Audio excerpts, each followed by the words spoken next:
every time I look at him and when I see it, it is, I don't know, it blows me away.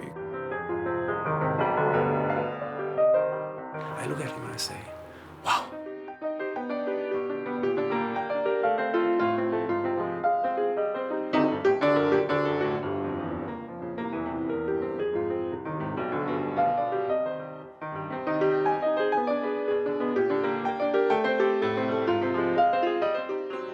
Music is everything for 10-year-old Ariel Lanyi, a child prodigy from Israel.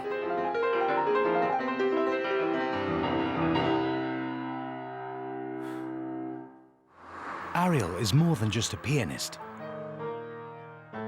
He's a composer too. Well, this could be an intro, and then there could be a totally This was there before? Yeah. No, that's what I want to write now. No, first of all, I want to jot down the intro. Okay. Before we start anything. But didn't you have a subject? You had a subject. I'm going to do my opus 8, opus 9, and opus 10, so I'm going to work on opus 6, opus 7. I don't have to do so. Then I'll work on opus 8, then on opus 9, and then on opus 10. His achievements are beyond, far beyond, of any most gifted child that I've known. The question was, why do you take criticism from your teachers and not from your parents? And not from your mother. And not from your father either. Well, because my teachers are way smarter. Well, that's nice. That's nice. Parents Gabby and Olga have raised their son in a home dominated by music. Ariel was destined to be a pianist right from the off. No, teachers? We were negotiating for a piano when Olga was pregnant with Ariel, and she said, well, why are you so anxious about it? What's the big deal? He's not going to come back home from a hospital and start taking piano lessons. And I said, no, but I don't want to bring a child back from the hospital into a home that doesn't have a piano. Neither Gabby nor Olga could play the piano. It was for one person only, their newborn child. When he was born, he started listening to music right from the beginning because there was a tape that his father prepared for the occasion. And from then on, he was listening to music almost 24 hours a day. There is a theory that very young children can be taught anything. They don't have to be born that way.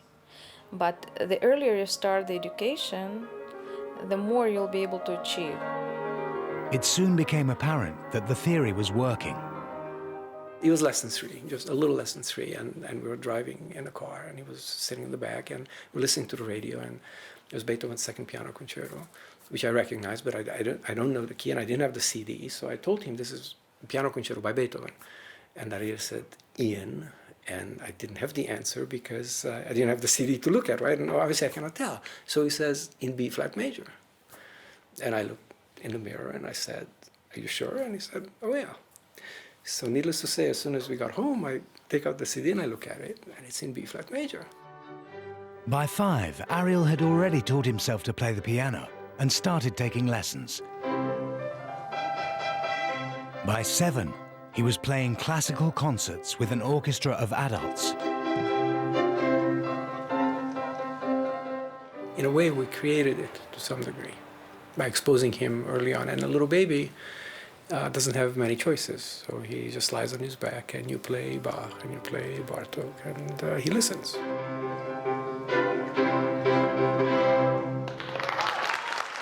Ariel is now firmly on the path for a life of music. But although showing a talent way beyond his years, he's wary of being labeled. I don't like the meaning of child prodigy. Because child prodigy is basically someone who can play fast. And not more than that. Not understanding music, just playing fast. And how are you different? Because I understand the music, I analyze. Are you a pianist or a musician? A musician. And are you a genius? Not yet. I will be one day, but not yet.